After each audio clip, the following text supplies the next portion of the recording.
What am I going to do with this stuff? I think that's a question that many people face when they're grieving a loss of a loved one. It's about how to handle their belongings. And this can be a lot of work because it involves emotional and physical labor at the same time. When we handle our loved ones' belongings, there are so many things like their scent in their clothes or the story that's held in a beloved object. And this can bring up those feelings of grief, and it can make us feel sort of joyfully connected, but in that connectedness, we can also feel the loss. So it can be very bittersweet. It can be overwhelming. It can be frustrating. It can be exhausting. But it's actually maybe a good exercise for us to go through our loved ones' belongings as a way to process our grief and to share our memories. Sometimes we have to remember that there is no timeline for grief. The first question we might ask is, how do I get started with all this stuff? You got to remember that the time to start is when you're ready. Now, some things might have like an external timeline, like if your loved one had a business or if they lived in an apartment or an assisted living. There might be things that you kind of have to get to right away. But after that initial work is done, maybe consider taking a step back. Just give yourself some space and then make a plan for how you would like to move forward in sorting through your loved one's things. Once you take care of that immediate business, you might want to think about who could help you in this task. Maybe you want to enlist a family member or a friend. Think about somebody who's really good at organizing things, or someone who's just like really good at helping you, supporting you through your emotions.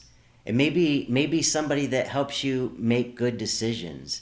Having somebody by your side during this process can really be helpful.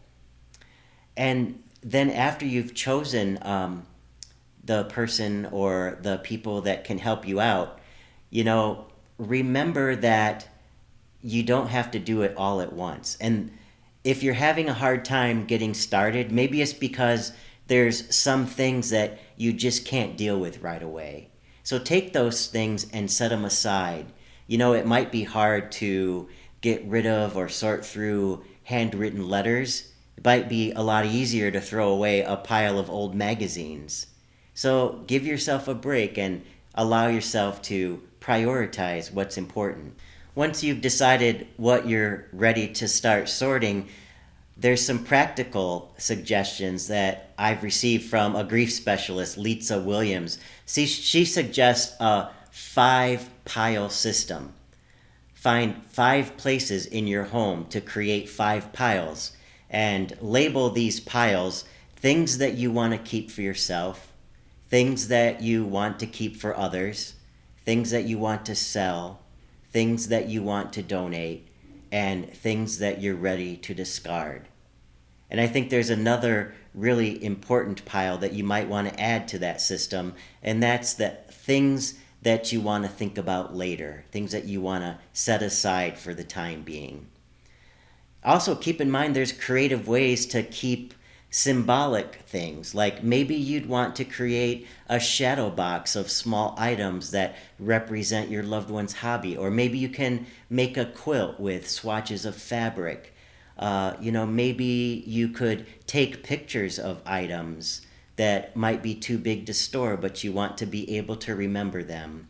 And when you do these projects, that's kind of like unleashing your creativity. You can involve your family and friends, and that can in itself be a great grieving activity to help you move through your feelings. So just remember that everyone experiences grief differently, and there's no right way, no timeline, no checklist. Pace yourself as you go through this process. Be gentle with yourself and just follow the path of your grief as it unfolds.